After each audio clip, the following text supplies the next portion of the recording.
Welcome to Popternative, where we dive into topical discussions from the worlds of pop culture, social media, and sports. Here is your host, Peter Remoliotis, aka PD Beats. Hello and welcome to the Popternative podcast, the podcast and talk show where we have digital discussions from the worlds of TV, film, pop culture, music, news, sports, everything really, depending on the guest. We talk about it all. As always, I'm your host, Peter Meliodas. On social media, you know me as PD Beats. My guest is an old friend. He's been on the show a few times, and we're having him back on. He is currently the frontman of Horcrux in Ottawa, and he was also a member of A Skylit Drive. Michael Labelle is back on the show. Mikey, welcome back to Popternative, man. Yo, thank you so much for having me again, Peter. No problem. Yeah, man, it's been a while, and I was talking about this. You know, in September we had our 5-year anniversary of Popternative. Pretty sure you were like one of the first early guests of the show, if you look at it. I remember, I'm pretty sure if you scroll up in my DMs on Facebook, I remember, those messages that you sent me. You're like, yeah, I'm starting this podcast. And, you're asking me, I saw your mic, and I'm like, I'm pretty sure, I referred you to this microphone. You were asking me, a bunch of gear questions and stuff like that. Yeah. No, absolutely. What I really like about your story too is you do have a story, and I saw you did some other interviews a while back. You're kind of like, and I talked about this with some friends too. You're kind of like the success story. Like the A Skylit Drive story was really cool because you basically just kind of auditioned. They opened up an audition tape, you auditioned and you made it, and you worked really hard on that type thing. And I feel like people need to know that you kind of worked really hard to get to that spot. It wasn't just kind of I put an audition out and they picked me. You know what I mean? Do you think people still don't understand how much of a grind it is in the entertainment and music industry? Yeah, even looking back on my story, I still if I'm walking around or if someone's talking to me, sometimes people have the wrong impression of me because I skipped a huge chunk of the grinding stage of music. Mhm. I know bands that are still 12, 14 years into touring, and they're still doing it out of a soccer van or Yeah. a 12 passenger van. Whereas for me, I kind of skipped that stage where I went from doing a couple tours in a Honda Civic to riding RVs and buses and stuff like that. But the truth behind all of the music industry is that it's awesome to be performing, and it's so fun to be traveling with your friends, but there's so much time and hours and money spent into getting you on that stage, even if it's in front of three or four people. Yeah, for sure. And I remember too, it was kind of funny and it's pretty funny because I remember Scott Norris went on a show, an interview about this and asking about how you joined. So for people that don't know, you're in Horcrux right now, which is a band in Ottawa, a metalcore band, and it features members of an older band called Of Reverie. Yeah, exactly. And basically, you were in Of Reverie, and then you went and played with A Skylit Drive, correct? And then talk a Exactly. little bit about what happened after that. Then Horcrux, right? After A Skylit Drive, you kind of made this new band, right? Yeah, it was crazy because every time that I'd come home from a tour with a Skylit Drive, I was the guys. I was never an official member of the band. They kind of hired me to be part of the band. I was still part of the recording process. I appeared on their latest album. I did all the promo shoots and everything like that with them. But I was never really an official member. So when it came to executive band decisions, I was never really a part of it. Right? I was just kind of, I'd get an email or a text So you were message like a hired gun almost, right? yeah, Yeah. pretty much a hired gun, but with a lot of exceptions in my It opinion. was pretty cool. Yeah, you were in Yeah, the photos and everything. yeah. So whenever an executive band decision would come along, I would just receive a text or email being like, oh yeah, we need you in Austin tomorrow. Here's your plane ticket. You're Yeah. coming up to do this. So I was never really a part of should we do this, should we not, and stuff like that. So every time I come home from tour, I'd kind of I'd reminisce and I'd be like, oh man, is this my last tour? Am I gonna go out on tour? When am I gonna go out again? So to come back to your question, Horcrux really came all around when I came back home after All Stars, and we had about 2 months before the Hate Me tour with Escape the Fate. Mhm. And then, I was like, oh, I got 2 months off, let's hang out. So I invited all of the Reverie guys at like my apartment, uh, but in Ottawa back in the days. And then we were all drinking. We were like, oh, what would be awesome is if we made a new band, and it was like the joke around. We'd joke about it like whenever we would talk. And then after the Hate Me tour, when I came back in November, I was like, I actually have like 5 months off. Like let's put out some music, Let's do it. Yeah, like why absolutely. not? So, at first it was me and Danny. It was Danny's idea. He's like, "Oh, let's do like a really really heavy band." And like ditch the singing because of Reverie was like mainly like 50-50, Yeah. some singing and some screaming. So, and then Danny and I were like, all right, well, who do we want? And then we were like, oh, well, Scott would be awesome to have. And then we'd be like, oh, well, Ryan Shields would be awesome to have as well. Let's- So we're like poaching people from a Reverie. and then you had And Zach then on drums, right? yeah, because Matt, like love the guy to death. Matt is such a solid drummer, but he lives out in Perth, and then I knew that well, everyone knew that it was a little bit of a hassle for him to come out all the way out in Orleans to practice with us and everything like Mhm. that. And he was kind of talking about, just quitting the band after some time. So we were like, okay, let's find someone else. So we got Zach. And then I think by the time that we recruited Zach, I think we already had like 6 or 7 songs written. So like we like got the ball rolling really really Well, fast. I remember, man, and it was kind of cool because I feel like you being in a Skylit Drive and you being around such a band that had such a good track record. Like, I mean, I remember seeing a Skylit Drive like back in the day, like as main support with like August Burns Red, dude, in Montreal. Yeah, Like this yeah, band yeah, did a yeah. lot of cool things. And you were part of that band.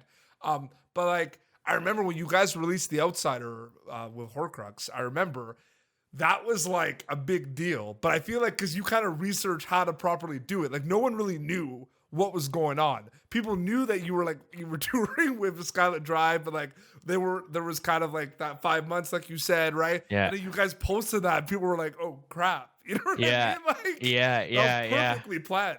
Yeah, it was crazy, man. Because I remember when we like found Zach, I had like put up a message on Facebook, like a status on Facebook. I was like, oh, I need a drummer who wants to drum for this new super secret project. Everyone already knew that like Scott, Danny, Ryan, and I were all a part of it.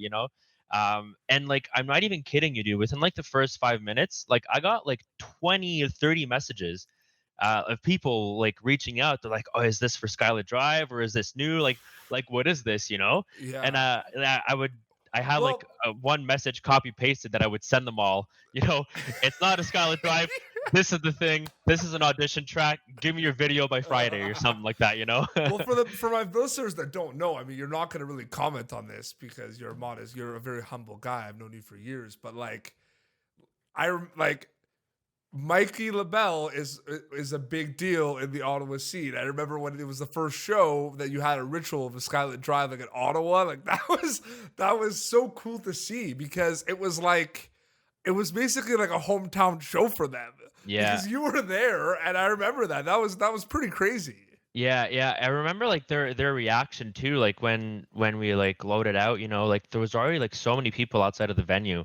And like everyone was like, "Oh, hey, how you doing?" And like everyone was talking to me. And then when we were like loading in and sound checking, the guy was like, "Oh, okay, like people actually like know you in this town." And like Yeah. I told them like, I've been playing music in Ottawa and like grinding in like a few different bands for so many years now. But there's something I think about Ottawa as well too, and I don't know if it's and here's the thing, right? I don't know if it's because like a lot of people like joke around about how Ottawa there's not much going on in Ottawa, right? Ottawa's like a more Yeah. boring town, so maybe Yeah, yeah. there's more opportunities to like jam and make music. You know what I Yeah, mean? yeah, and Because like like we were Sharks, eh? Like that's another band from Ottawa that yeah, just like Randy is a good friend of mine, like just kind of blew up. You know what I yeah, mean? Like their Spotify numbers are great. Like there's some good bands from Ottawa. yeah, man. Like it's funny because like most like the punk rock music venues are like all in the same sector, in Mhm. Ottawa. You know, you had like Mavericks, Cafe de Cuff, and then you had Ritual like right down the street. You know, everything's like really nearby. Whereas if you go to like Montreal or Toronto, you know, you're like at least a 30-minute drive in between venues. Like take it Yeah. or leave it. You know. I'm gonna be honest with you, man. I mean, I've talked about. I have actually no shame saying this because I just talked about this with Stuck on Planet Earth, which is a band from. Again, it's unfortunate though, like how long it kind of takes. Like they've been doing it for such a long time, and they're like doing really well. They're signed to Anthem Records and everything, and they're doing really well. But it's just like it took them a long time. You know what I mean? But like I do not miss like the concert promotion and booking tours days, man. Like there was, Yeah. it, I did it for you guys, and it was just kind of like it was fun, but it's just like it was a lot of work, man. Yeah, yeah. It's like a big shout out to like Brandon Bird, who you know Oh he's yeah, still doing it to this day, and he's also running like two different businesses at the same time too. You know, like absolutely. the guy grinds and grinds and grinds, and I don't know how he sleeps. You know, Well, I like or mean, how many hours he gets to sleep so per were night. you in? You were in. Okay, so one of the best shows I've ever done. You were on it, but you weren't on in of Reverie at the time. I think you were in Preeminent. Do you know what I'm Yeah, talking about? The Christmas show. yeah. That was a crazy show. It was us, well, preeminent. I I remember think the whole lineup. Color Me Crimson. Color Me I think Crimson, Channel amongst 4 here news team. amongst heroes. Yeah, and 13th floor. Yeah. I remember And that. that was a crazy show. Yeah, that was yeah. That was weird because Preeminent was the first band on that show. And Yeah. you know the this like the whole thing about the cliche of like people don't show up for the first band. It was packed. Yeah, I remember you told me right before we went on, there's 83 people right now in the venue, and it was like 6:20 or something like that. You know, it was like Yeah. super early in the evening, and there was already so many people at the show. It was crazy. No, it was crazy. And then yeah, man. I mean, I remember it just being like, I remember even talked to Lori about this. Like, Preeminent was a band that you guys were jamming, you were all good friends, you know what I mean? But there just was it was you guys were getting busy with your other things and everything. And I remember like having a conversation with you where I'm like, yo, like you are a very good vocalist. Your screams are next level. I'm hearing about possible lineup changes with of Reverie. You know what I mean? You should shoot your shot. I remember Yeah. having that conversation It's with true. you. It's true. Yeah. It's funny because I was when you reached out to me Monday about this interview. Um, man, I'm pretty sure Pete's the one that referred me to a Reverie. I was like, I'm pretty sure he's the one that poached me into trying out, and I couldn't remember. But yeah, I'm glad you brought that up. Actually. Well, because I was actually like, shout out to Scott Norris. I love that guy. Great guy. We joke around like he's the worst great guy. Yeah. But Hashtag like, I hate Scott Norris. you remember those days? Of Oh course. yeah. I forgot about that. How did that start? That became a thing at one point, like during Yeah. the tours and stuff. Yeah. Man, but anyway, no, but I remember like messaging him and being like, "Yo, like Mikey Labelle, like I don't know what's going on with Preeminent. I know he's like doing a lot of these cool covers, and he can also play guitar, and he writes music. Like you should try it." And they were like, "Okay." Like originally, and he will admit this, he was like, "Okay, like we'll try it out. We'll see what it is." You know what I mean? Like he was like not really Yeah. he was like he was sold on the idea, but he was like, okay, like we'll try it out, like he'll audition, right? And then like he texted me like after the audition, he was like, "Yeah." Yeah. Like, It's funny because like I know that the rest of the guys weren't really on board at it like at first because like I remember when they added me to the group chat, I was like, oh fuck it, I'm gonna scroll up and read all of their messages, you know? And like Danny was like, no, I don't want him. The guy's a dick, and I had never even spoken to Danny at this point, you know? oh, maybe they were talking about your hairstyle at the time. Oh, probably. Still managed to get away with that hairstyle Was for that like like a 4 mullet? years. Technically, what was that? It was like It's a fun, mullet. dude. I like the more I think about it, the more I want to grow the hair out again. So like at some point, at some like when I had literally like just freshly joined A Skylit Drive, like it Oh was like yeah, super long and like probably down to like my collarbone, you know. yeah, yeah. My bangs were like pretty long too, and then um on tour, Oh like yeah. in California, I went to see like a hairdresser in Sacramento right before we left on tour, and she's like, "This would look super sick." She's like, "I'm gonna leave everything long in the front and everything long in the back, but I'm like gonna shave the side so that you can Yeah. see like your ear and everything like that." And I was like, "All right, sold, let's do it." And it looked so sick. And every time that I think about it, I'm like, man, I want that hairstyle again. But Do then you do my you sorry, go ahead. yeah, I think you had the hairstyle too when you came on the last time, like a long time ago. Remember it was like me, you, Rody Walker from Protest, and Theo from Gob? Yeah, yeah, yeah, yeah. That first of all, that was wild. That was a good time. That was a good time. It was just crazy to, and like I said, I do the panels, but I don't, they're hard. Like the one thing about the panels is you're trying to get three guests to commit to one time. That's hard, right? Yeah, Because yeah. sometimes the schedules don't work. Because people ask me that recently. People are like, hey, it's a lot of like one-on-ones. Like, are you not doing panels? And you'll see for people that subscribe to Popternative on YouTube, I mean, there are still some panels, but it's just because panels are actually like harder to get. I Yeah. was doing Popternative as like a once a week thing, but now it's not. Now it's kind of like whenever I have an episode, I post it. You know what I Yeah, mean? yeah. So no, it's crazy. No, me and you go way back, man. I remember those days we would actually just like go to lunch and stuff. Yeah, yeah, yeah. Like right when I came back from tour, you were like one of the persons to who reached out first. Like, let's go grab lunch. Yeah, Yeah, and we listened to the EP in the car. yeah, I yeah, remember that. yeah, And you running in circles. You were like, "Do you think this is gonna like?" We were trying to get radio play for this song. I remember that. yeah, yeah, yeah. And then we got radio play on all the other songs except that one.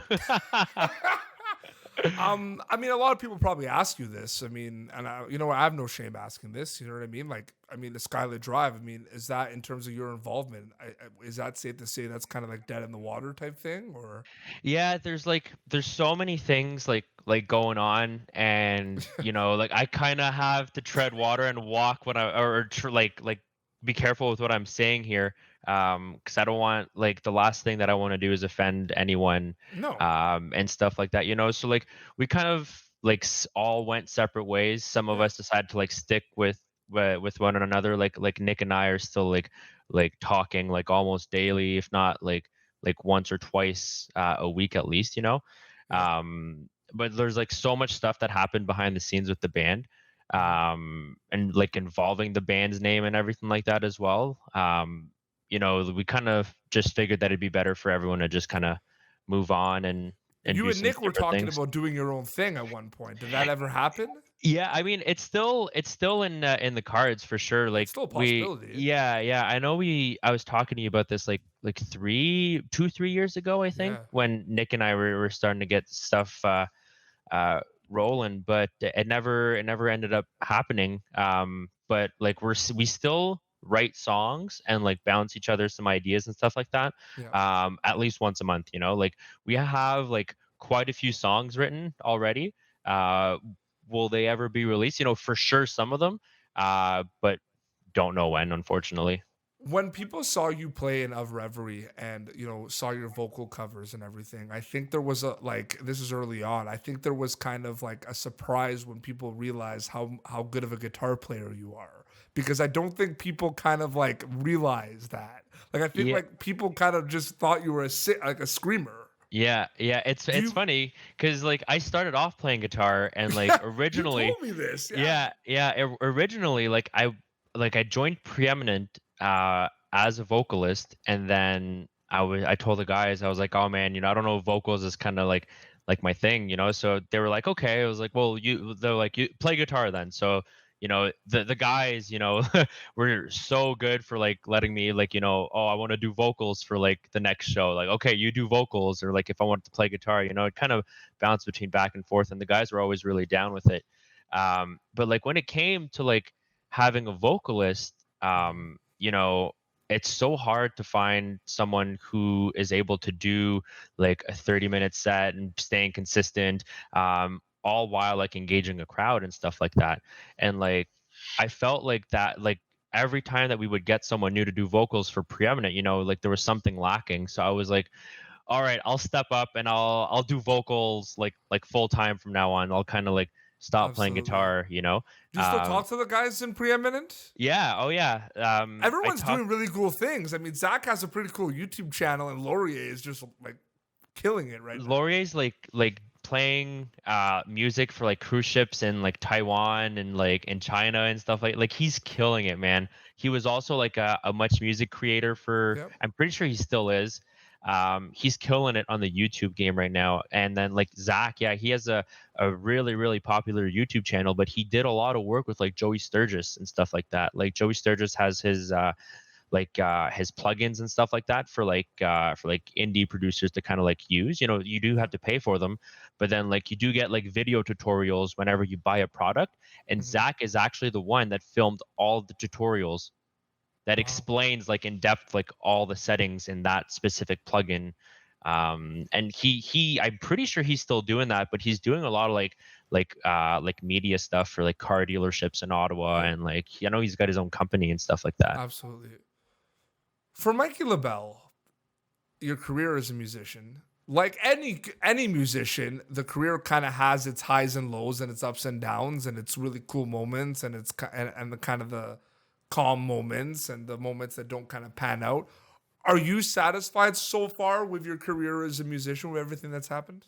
Oh yeah, man, for sure. Like even if like my career would have just been the year and a half that I did with the Skylit Drive, Yeah, man, that was incredible like for you. sold, man, Like I always told myself as long as I can do like one tour that's outside of Canada, like I'm talking like a full tour, Yep. I'll be happy, I'll be satisfied, and I'll never ask for more. And then like I was blessed and did like three with the Skylit Drive. So Did I like not message you like 2 weeks ago randomly about like whether that was your first show? oh, Like I chain Yeah, reaction, yeah, I think I yeah. messaged you because I was scrolling. You know, we do you do this too. I was just watching like old August Burns Red like World Tour videos.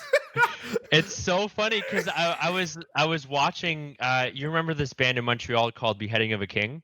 Dude, they were so good. Yeah, yeah. It's funny because like one of their songs came on shuffle on my phone the other day, and I'm like, oh man, I remember like this band was like crazy. And I went in through that rabbit hole where I went to check out like a bunch of their live videos from like 2008, 2009. So I fell down No, the same rabbit hole that you did. it's crazy. But there's a lot of bands like in Ottawa and in Montreal that I feel like it's just unfortunate. Like they could have been huge and just Yeah. like nothing really happened. And there's certain reasons why, certain things got in the way, you know what I mean? But like, I think a lot of it where they just weren't into it. Like it just didn't work out. Like people didn't realize what they had. Like Yeah. amongst heroes, Bradley Cooper is still one of my really good friends. I talk to him all the time. They all were like doing it because they loved it. You know what I Hmm. mean? They were getting in, they were liking the idea of me making records and touring, you know what I mean? But they all like were in school and like you know what I Yeah. mean? Like, but they just happen to have a really good band. You know what Yeah, I mean? yeah. It's like I think it's the breaking point for every local band that really decides whether you get there or you don't get there, like because there's Right. so much sacrifice they have to do. You have to sacrifice like your job, your school if you're still in school. There's so many things that you need to give up to be able to get where you would want to be. And I feel like it's so scary for people because they don't really know if they are going to get there or if they aren't. And but you know what? I mean, you're the first to say this too. I mean, like, sometimes it can get to your head. You're on the top of the world. You do 300 kids at Mavericks as a local band, and you think you rule the world, and then the reality is you don't. You know what Yeah. I mean? And then you try to go to Toronto and you try to do other things, and it falls flat. Like I think that's what happens too. Yeah. It's like the local curse kind of too. I feel like a Yeah. lot of Montreal bands had that too. They would do really well in Montreal, okay in Ottawa, and then try to do other things and just not much. Yeah, it's funny that you mentioned that because like there are some like venues that we would play with the Skylit Drive where it would be like one-off shows, like oh, we got like 2 days off, so let's play a show in Cleveland tomorrow. Even though it was like booked or organized like a month or a month and a half in Oh advance, yeah. like some nights we would play to maybe like 5 to 10 people, and we're talking about like a Skylit Drive who's been touring for like 10 years.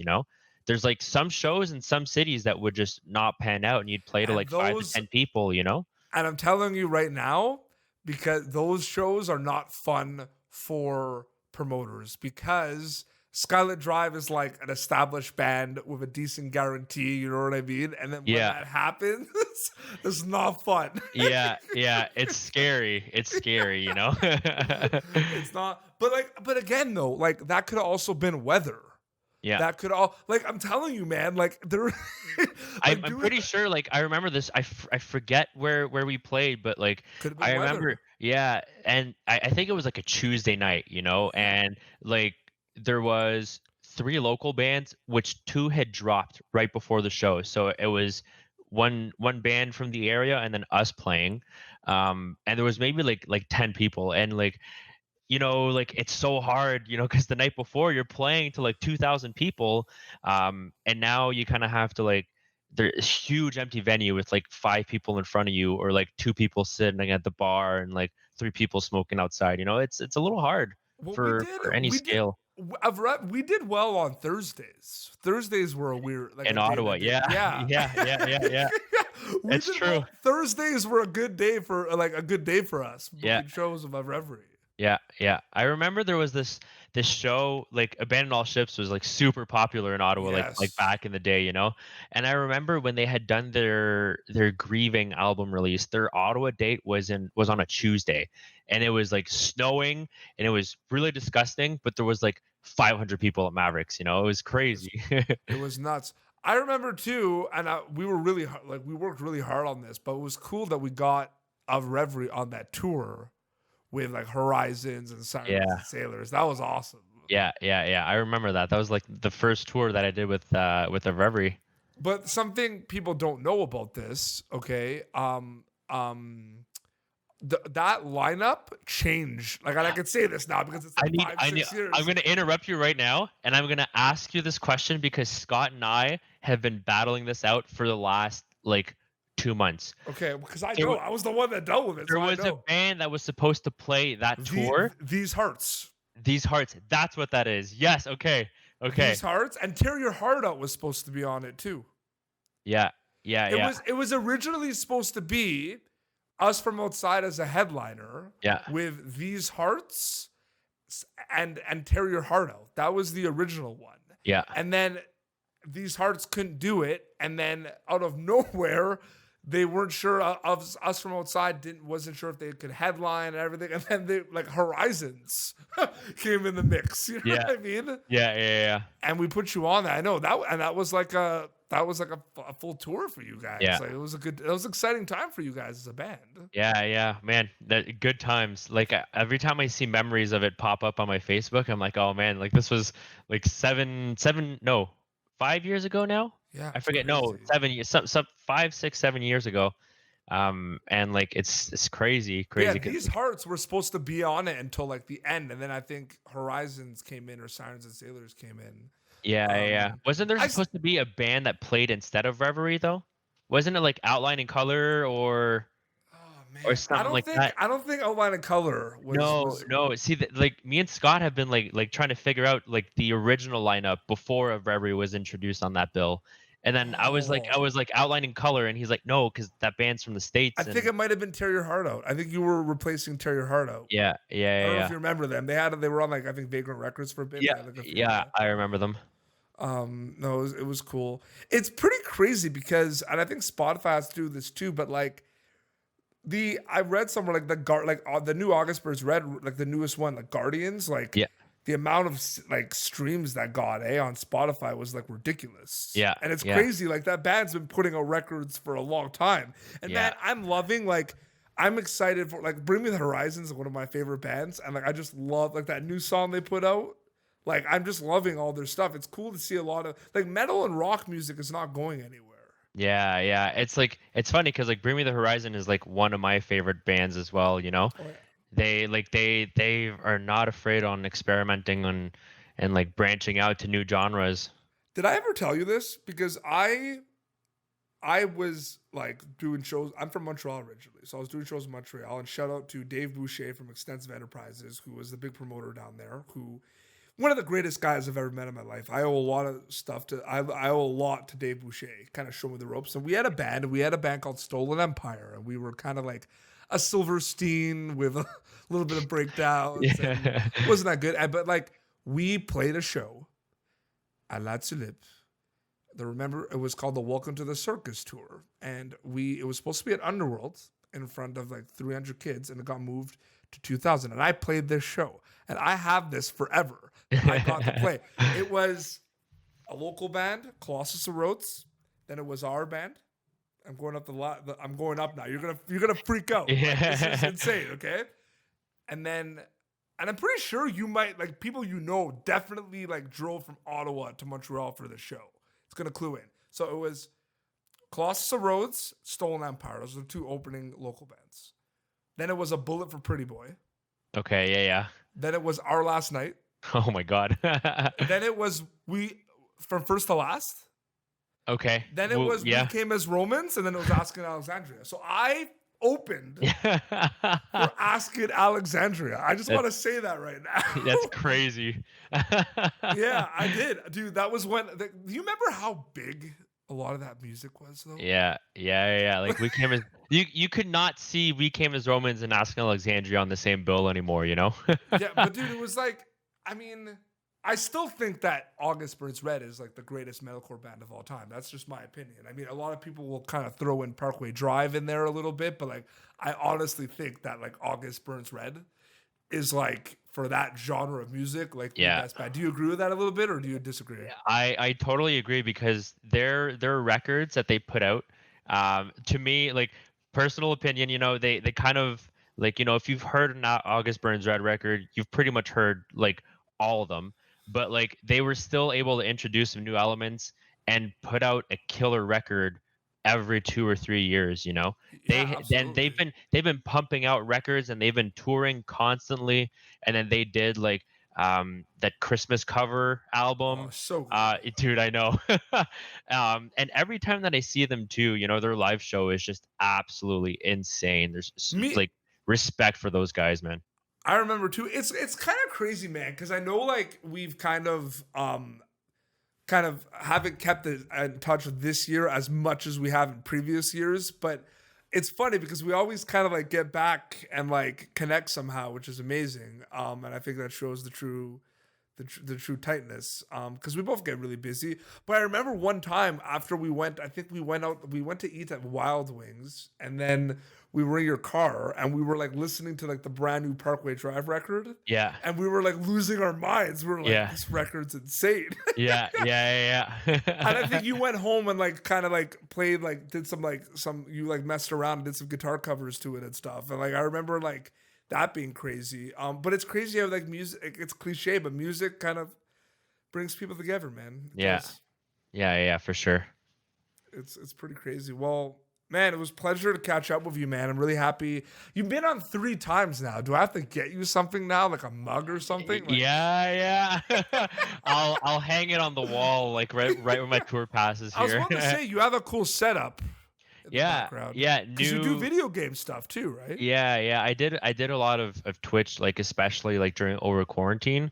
Like, you know, I was always on and off with Twitch. You know, I get really, really invested in it, and then like personal life just gets in the way all the time, you know, for good reasons, you know.